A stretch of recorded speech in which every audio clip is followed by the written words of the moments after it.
It's time to say goodbye to hold music and say hello to fast customer support with Service Cloud. With trusted AI and data working together, you can skip long wait times and deliver efficient, personalized service right away, all while keeping support costs low and more customers happy. Reimagine your customer support with the #1 AI CRM for service. Learn what's possible at salesforce.com/products/service.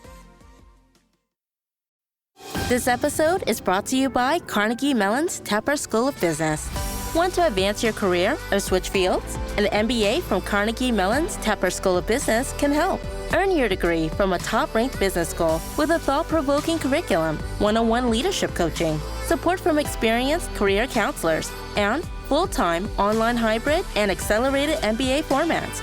Join the intelligent future. Visit cmu.edu/Tepper to learn more. My name is Jeremy Quintanilla. You are listening to Age of Jeremy. I'm an entrepreneur, and I'm the co-founder of Age of Radio and 3T Fitness, and other businesses that I am working on. This podcast is about everything that I learn and the trials and tribulations it took to learn them. I hope you enjoy. Thank you so much for tuning in to the Age of Jeremy podcast. My name is Jeremy Quintanilla. I'm the host of the Age of Jeremy podcast, and this is an Age of Radio original podcast. So thank you so much for joining in. And essentially, if this is your first time joining the Age of Jeremy podcast, I just want to thank you for joining or listening, I guess. And this podcast is essentially about learning more about the business world, learning more about the financial world, and also going on the journey with me on the businesses that I start and the things that I try to do. So I hope that you can get a lot of golden nuggets or insights from this. And hope you have a good time. If you can make sure that you follow me on the social media, you can follow Jeremy, you can follow Age of Jeremy on Facebook. You can also follow Age of Jeremy on Instagram, and you can follow Age of Jeremy on TikTok. On Twitter, it is Jeremy Q Twitter account. And then also check us out on LinkedIn. That's just under Jeremy Quintanilla. All the different social media platforms have all different kinds of content. So we encourage you to join all of them, but most of them are structured around business and finance. So what I wanted to talk about today was really interesting for me for a couple of reasons. One, if you don't follow me on social media, or if this is your first time listening to the show, I got into a car accident a few weeks ago. So I have type 1 diabetes, and I was driving home, and I was going to slow down to turn, but I didn't turn my signal on. And then I remembered that I needed to go to CVS to get some pharmaceuticals, which I think threw the guy that was turning left off. He turned left. I ended up going straight, and I T-boned him, and his truck tipped. It destroyed my car, destroyed his car, but State Farm, his insurance company, took responsibility for it because he was the one that was ticketed, unfortunately. And I tried to talk to the police and try to get him off of the ticket, just because he was younger, and I know that can be detrimental when you're younger, and it can put you back because of your cash and your position. Not saying that his position warranted that, just the way that I was thinking about it. One of the things that I live my life is most people make mistakes. Most people from the life that I've had don't genuinely go out and try to hurt people, but shit happens. And, unfortunately, because we don't look out for each other the way that we should, that can, affect our lives, and that can put people in a difficult position. That's one of the things when I look back at my life, I've, had unfortunate situations that have put me back, and I've had to grind my way out of them. But the way that I look at it is that grinding out of it's good for you, and I encourage people to do that, but not everybody's made of that. And going through difficult situations, sometimes it's better to get help, right? And if you can get help, then you can get out of the situation faster. And I want that for people. That's the way that I look. That's the way that I look at life, is let's always help each other out, and we're in this together type of thing. But essentially, the insurance company, State Farm, they paid me the total loss for my vehicle, and then I purchased a vehicle today. So I purchased a Nissan Leaf. mainly because I am an advocate for the electrical community. Or for non-gas community, I guess, in the sense that I think that in the sense that, in my opinion, it's cooler or easier to just plug in your car, get it charged and start driving it. And it's better for the environment. And that's important to me because eventually, if you haven't heard me before, but I am a very adamant advocate for interplanetary species as far as humans are concerned. And so, some of my stock portfolio has Virgin Space in it. I don't know if that's ever going to make any actual money because I don't think that they had any revenue in 2020 so far. But I think that space travel and space as far as the space as a vacation destination, I think that's freaking awesome. And I'm an advocate for that. I'm an advocate for certain things with Elon Musk. I don't know him, but we had differences opinions on the coronavirus piece of it. He's very capitalistic. If anything, if I am to stay in a capitalist society, I'm definitely going to be more of a centrist or leaning more towards Democrat socialism, where we have things in place where we can monitor the capitalists and keep things in check in our economy so it doesn't hurt the average day person. But other than that, I'm a big fan for most of the things that Elon Musk does, as far as the Boring Company goes, as far as Tesla goes, as far as SpaceX. Same thing with Blue Origins. I think that we as a society need to come together and kind of get to an understanding of where we want our species to be and how we want to become an interplanetary species. The reason being is because eventually the Earth will not be here. And eventually our universe will not be here. So even if we need to travel to different universes to continue our existence, that's something that we need to be thinking about now so that we can get to a better position into the future to be able to do that. And I know that sounds really weird. I'm in Buddhism. If you look at any type of Buddhist cosmology, there are different universes, different planes, things like that. And so for a Buddhist perspective, it's not that difficult. I can understand from a Jesus perspective or from a Christian perspective. Cosmology doesn't fall into that kind of thinking usually. It may, and if it does, reach out to me on social media and we can definitely discuss it. But as far as I'm concerned, those types of things are really important to me. And that's the reason why I decided to go for a Nissan Leaf. And then to also be able to get into a position where I can probably buy a Tesla. I just didn't want the payment. And that's kind of one of the things that I wanted to talk about today, as far as business is concerned, is the way that we consume things, and things that are going to get your business to I guess, longevity. And then also to think about the way that you leverage debt to your advantage and how that cash flow is utilized. Because if you think about those things in your personal life and in your business life, both of those things will be much better off because of the way that you're utilizing cash flow and the way that you're utilizing debt. So that's kind of what I want to talk about. So let's talk about this Nissan Leaf. So I bought the Nissan Leaf from Carvana. It was a 2015 Nissan Leaf. I put $6,500 towards it. I'm keeping some of the other money that I received to put towards paying something else off, which will free up an extra $100. Okay. So when you're thinking about cash flow, if we're just talking about cash flow, think of the things that open up cash flow for you. Don't think of the interest rate. Don't think of the value of the asset at this point. Just think about how your cash flow is being utilized. And when it comes to bills, does it make sense for you to pay off something to free up cash flow? So let's think about this in the way of cash flow. So I put $6,500 towards the car. I'm taking another $1,200 that I received, paying off a laptop that we bought for the business. And then that laptop was costing me $100 a month. So I freed up, it was really $94. I freed up $94 right there. Okay. But then I bought the new car. The new car payment I pushed out for 72 months, which is stupid if we're thinking about interest. But if we're thinking about cash flow, it allowed me to get a car payment for only $84. So if we're looking at a $94 and I'm paying off the laptop, $84, I just freed up $10 in cash flow for my every month, which we could invest that $10. We could put it towards something else. But when we think about the insurance increase, which came out to about $13, I'm negative $3 now. Okay. But it required me to push out the car for 72 months, pay off this other laptop. So I'm roughly in almost the same exact position I was prior to this, except for the increase in the $13 increase in my insurance every month for having the Nissan Leaf. Okay. So if we're just talking about cash flow, that's one of the things that you want to think about when you think about cash flow.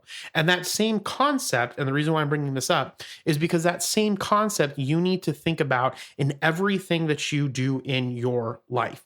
Okay, because the more cash that you have that's being spent on expenses, or what we usually think about bills, okay, that cash is being utilized for probably something when it could be utilized to purchase other assets. Okay. Now, one of the biggest things that gets really confusing and difficult in the financial community is Robert Kiyosaki. Okay. And the main reason why Robert Kiyosaki is kind of a pain in the ass, in my opinion, and should maybe kind of, I get what he's trying to do. He's trying to sell this concept of how to be rich, and a lot of people benefit from that. So it's difficult for me to say that. I personally am not a fan of Robert Kiyosaki, except for his what he calls his cash flow quadrant, which we're not going to talk about right now. But if you want to, go look up Robert Kiyosaki cash flow quadrant. And so one of the things that he talks about a lot is house isn't an asset. And here's the thing. So what he's trying to say is that anything that generates you cash is an asset. Anything that doesn't generate you cash is a liability. So if you have a house that you live in, right, that you're not having any cash flow come out of, even if you have it completely paid off and it's not generating any cash for you, then he looks at that as a liability. So, which isn't really what an asset and liability is. And so a liability is debt. And you utilize debt to what you call leverage yourself, so you can purchase assets with that debt that then generate you cash flow. Okay. So when we just think about assets and liabilities, assets are things that you own that either appreciate or depreciate. So a car, in my instance with my Nissan Leaf, is an asset that I don't give a shit about, because that asset itself doesn't appreciate in value. It depreciates in value. It gets less and less every year, right? Because it's not it in it of itself is there's not a market for it specifically. So let me kind of go back. The reason why houses appreciate is because as things build up around that house and the community gets stronger and better, or people do upgrades to that house, then the house that's next door could possibly sell more because this specific house that I'm in sold for a certain dollar amount. And so there's this market that exists for real estate or for residential housing where I can say, okay, well, in the houses, the houses are currently going for, $400,000, and I bought it for $300,000. And so if I sell for $400,000, I have $100,000. But as more people buy those houses, that market goes up. Cars work a little bit differently because they're constantly being utilized and their value goes down. Now, if you put money into that car and you sell it, not to someone who's just looking at the Kelley Blue Book, but you're selling it in a market where that car makes sense, like maybe a Japanese drifting car or something along those lines, you could probably sell it for more than what the car to the rest of the market would be useful for. Okay. So when we're thinking about assets, an asset depreciates in value or it depreciates in value. A liability is any type of debt that exists on you as an individual. So like a credit card, you could have a bunch of debt, but maybe it went to pay for expenses and it didn't go to pay for any assets. Okay. But that credit card could be providing a type of cash flow for you to go and purchase more inventory for your business. So then that way you can sell that inventory and then pay off that debt. So it's really important that you as a business owner have a good understanding of how assets work, how liabilities work, and how assets generate cash for you. Okay. And so when I think of Age of Radio, Age of Radio generates cash for me in a couple of ways. It gives me earned income if I pay myself as a CEO. Okay. So that's a form of earned income. The other way that it adds value to me is any profits that are left over, I can distribute those, right? Those become dividend income or distribution incomes, or the way that Age of Radio set up, it would roll over to October Revolution Corporation, and we would pay dividends out on those shares of stock. But if you have profit left over, you could do distributions to yourself, which are taxed differently than earned income. Okay, because earned income, traditionally, if you're doing it as a a 2 employee, it's subject to the progressive tax bracket that we have in the United States. If you're doing it as, say, like a contractor employee or a 1099 to yourself, I believe it has like an 18% flat tax rate on that income that you generate to yourself. But anyways, the point is that the business itself can generate income to me in different ways. Okay. And so that's why that's a good asset. And as we get better and we increase revenue and we increase profits, the value of that asset goes up and it appreciates. So that's why a business is a good asset to have. And when we're talking about, if you're going to do anything with your money, right, the number one thing that you should do is start a business, because it can create different sources of income for you in and of itself. You can work it and earned income. You can get shares of the profit from it, and it creates value for you based off of your ownership stake in that business. So a lot of these people, right, they're telling you to go get real estate. They're telling you to go and get mainly real estate is the number one thing. Make a class for yourself, or a class that you can sell to people. That might be a better one than maybe getting the real estate. Or they're telling you to go and buy stocks and bonds and different securities that can build a good financial portfolio for you. Where I'm a specific advocate, if you're going to do one thing and one thing only, right? Okay, start a business. If you have money, start a business. One of the things that I was doing today, which this is how an entrepreneurial mindset, an entrepreneurial mindset works, right? Is that I was cleaning my windows, right? There's a franchise called Window Genie. That would be a great franchise for me to have someone run. We're close to Sun City. We can go and try to sell to some of the elderly people to clean their ducts, their ducts of their house, clean their, sorry, not ducts, their gutters, the gutters on their house. We could wash their windows. We could help them with tinting on their windows. There's so many other things that Window Genie does. And if you didn't have the money to start that franchise, what you could do is hire someone, do the window cleaning, save up that money, then buy the franchise and slowly grow it. Like, one of the things that people get caught up with all this shit on, on the internet, like Grant Cardone or like Robert Kiyosaki or any of these other people, which I'm sure they're nice people. So I don't want to be negative about them as human beings, but they're just trying to sell you these ways to get wealthy. When getting wealthy, and getting rich, if that's your number one goal, then maybe some of these things will work for you. But if you want longevity, right? Longevity in it, then build something that is sustainable over long periods of time and years of time. Those things take time to get going. And once they get going, you might be able to sell some of those businesses and make millions and millions of dollars. Some of those businesses might generate and make millions and millions of dollars for you.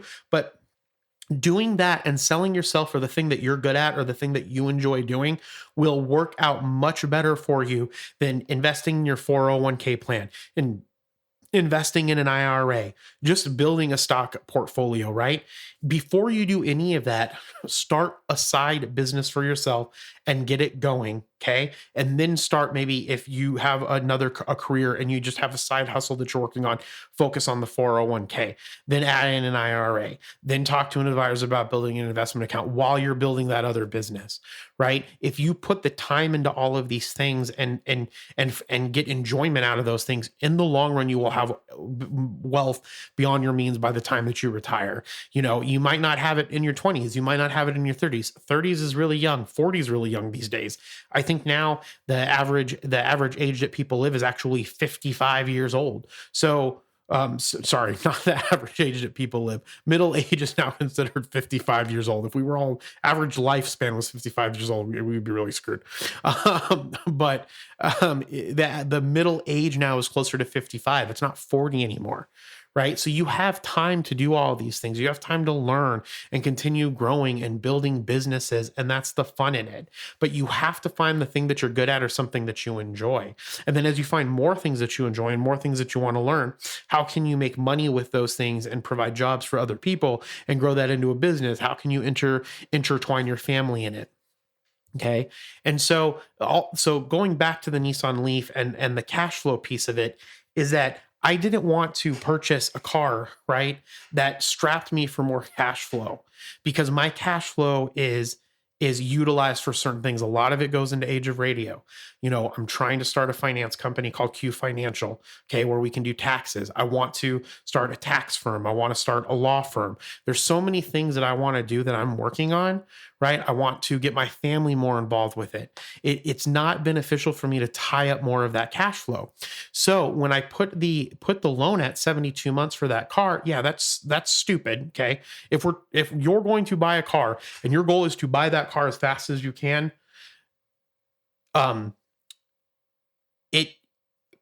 if your goal is to buy that car as fast as you can, do not tie up your cash flow in it. Do the longer term like I did, and then put a plan in place to get it paid off within a certain period of time so you don't end up paying all of that interest on it. Okay. So I think the interest only comes out to like $1,200 or something that I pay on top of the payment of my the Carvana, like the Carvana Care. But like, so I did that. So it didn't tie me up on cash flow. Okay. Then I have a plan in place, right, to pay off certain things and then pay that off as quickly as possible. I am the fuck not going to, excuse my language, I am not going to have that car payment for longer than a year. I hate buying cars. Like, I'm pretty adamant on that. So when you're doing anything, you want to think about how that ties up your cash flow and put a plan into place to get that specifically tied up. Now, the reason why you want to not tie up that cash flow, but still have a plan in place to use that cash to pay it off quicker is in case something comes up. So then you're not in a tight space, because what ends up happening a lot of times in our businesses or in our everyday lives, we get a loan, right? And that payment, right, is larger than what we should have that payment for. Okay. And so we do that sometimes, say, okay, I want to pay this off quickly, right? But if something else happens, it might put you in a position where now your money is so tight, where if you didn't have that such a large payment, you would have that freed up cash flow to utilize for something else. And a lot of the times when you think about like a 15-year mortgage or a 30-year mortgage, it makes more sense to do the 30-year mortgage. Now, if you end up paying that 30-year mortgage, you're going to pay more, right? But it ties up that cash flow that you could otherwise utilize for something else. Or you can maybe split that cash flow, utilize the cash flow to invest in something else than if you did a 15-year mortgage, and then take that other half and put towards the 30-year mortgage and pay it off sooner and not pay that off. Or like some people like to do, you take that extra cash flow, you were willing to pay that much, right? You were willing to have that 15-year mortgage, right? You can afford that 15-year mortgage, but you do a 30-year mortgage, right? That has like a low interest on it. And then you take that additional money and you put it in a different investment that's yielding a larger return. And then whatever that difference is in that return is what you're actually getting. Okay. So like if the mortgage is 4% interest and you have an investment in something else that's getting you a, we'll call it a 12% return, a 12% return a year, then that difference is that 8%. So 4% on the mortgage, 12% on the whatever you're investing in leaves you an 8% spread. So you're actually coming out on top in that situation because you didn't go with that 15-year mortgage. Okay. My thing with the mortgage piece of it, if it is your house that you live in, the way that I look at it though, and I just want you to think about this especially when it comes to more houses, because selling houses and flipping houses and doing all kinds of shit with houses is like always super popular with people. And it's like the number one investment that people go for some reason. But like, if you're talking about the house that you live in, the sooner you get that paid off, you never have to worry about having a place to live again. And so for me, because I come from modest beginnings and kind of like a poor family that wasn't super well off, right? And we had some difficulty, making our payments. We had to refinance, our house multiple times. We do have that house paid off that I grew up in, but but it it once you have that paid off, you will always have a place to live, unless like your government comes in and does something, or in a military, something else happens, or like a war happens. But for the most part, you don't have to worry about having a house. And when you think about that, if you have a child, that child doesn't have to worry about having a house, and you just took care of a need, right? And once needs are taken care of, then people have the ability to focus on things that they are really good at. And that's the reason why we don't see people be as successful as they otherwise could be, because they're focused so much on not having needs, right? They don't have the needs that they need, or the things that they need to be, super successful or super bright, or to have get the good education or whatever, because they're focused on trying to find food, right? Or trying to find a place to live. If you can just get your house, then you never have to worry about having a place to live. Yeah, you have to pay property taxes on it. That might kind of sting, but it's not, but for the most part, you will always have that home.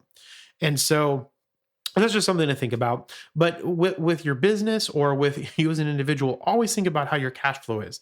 Get in a spreadsheet, look at what bills that you have, where you can cut those bills back and free up some of that cash flow, and then put a plan in place of what you're going to do with that cash flow. If you're going to invest it in a business, or maybe this is your business, where can you take more of that money, invest into something else?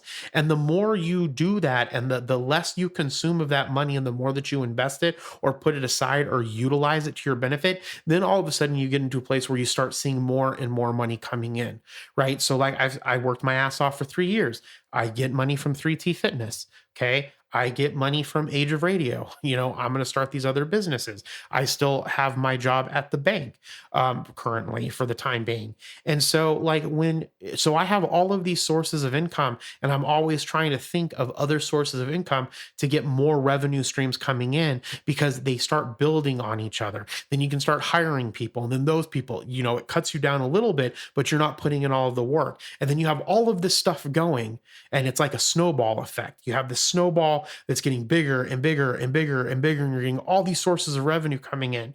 That's what you need to think about.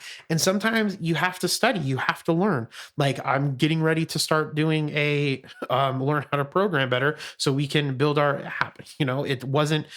I suck at making sure that I'm studying every night. I study a lot, but I'm not doing it as much as I would if I was taking a class on it. I'm not learning things the same way that I would if I had an instructor that was teaching me it. So, okay, I'll bite the bullet. I'll spend the $400, right? Because I have that $400 coming in from other sources. I'll take that $400. I'll invest in learning how to Java program, invest in Android development, and then start making apps, because that's a skill set that I need, and my family members need, and my businesses need to move forward.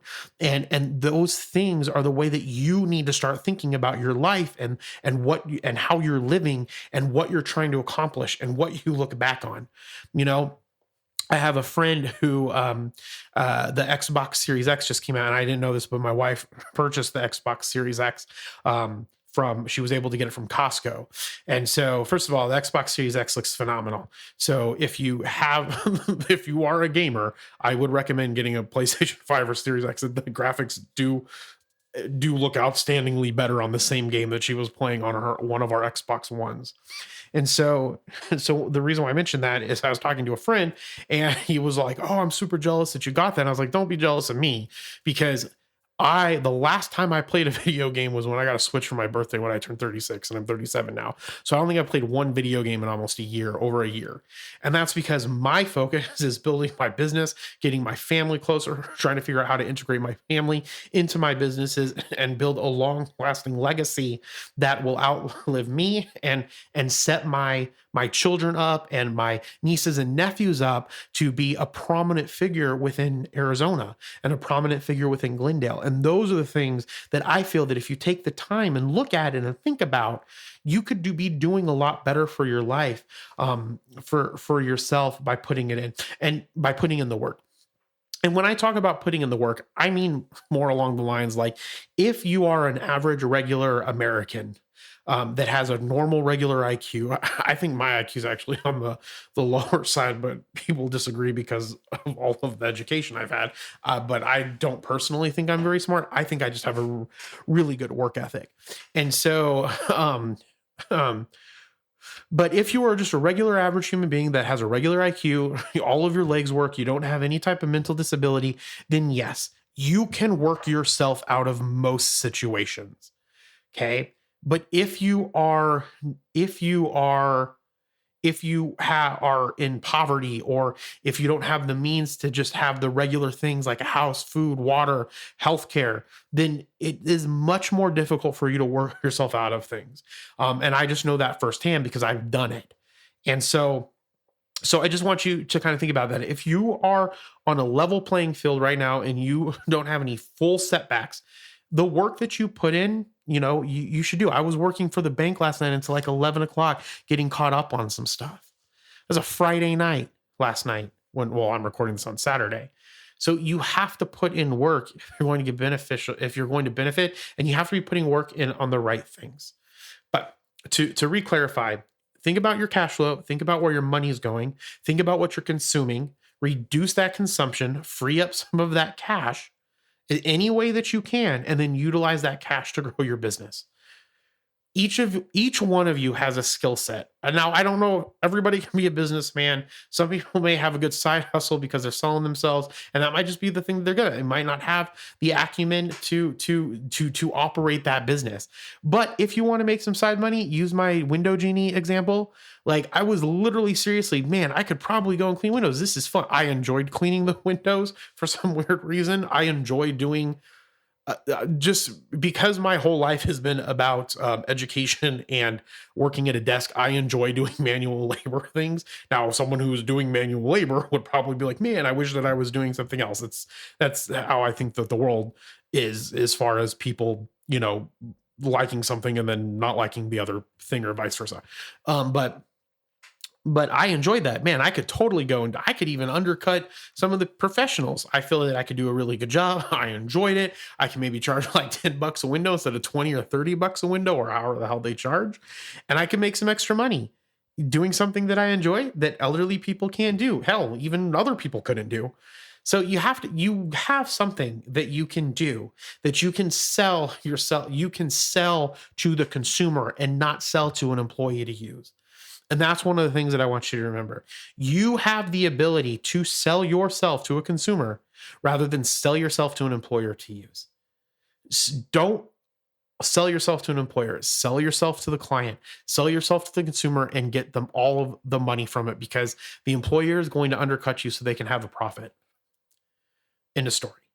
So anyways, I hope that you found some value in this. We're going to really focus on getting more of these toward these podcasts, more business educational. We're going to try to focus on getting some people on here to do some interviews with, and really focus on growing this podcast. So please make sure that you subscribe wherever you get your podcasts, and I will talk to you guys later. Have a great night or day or whatever time it is that you're listening to this. Bye.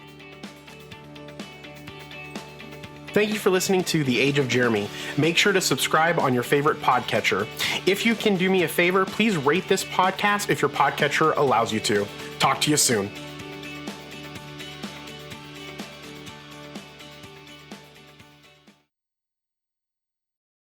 Okay, everybody, it's Michael E. Cullen II. And I'm Sesame and Carta from the All Too Real 2 podcast. We're passionate about movies, TV, and pretty much all things pop culture. Dive into the chaos of failed sitcoms, direct-to-video sequels, and the quirky realms of cinema and TV. Join us every Thursday for your dose of All Too Real 2 entertainment. We'll guide you through debates like whether Howard the Duck qualifies as a superhero. Ponder if Larry the Cable Guy could be the new Rock or Schwarzenegger. Discover if some shows and movies should have stayed in the cutting room. Ever heard of a sitcom featuring that dictator with the funny mustache? Well, we watched it. We're dedicated to unraveling the peculiarities of pop culture, sometimes with awesome guests. So, if you're into the eccentric world of pop culture, listen and subscribe to All Too Real 2. Available wherever you find podcasts and on Age of Radio.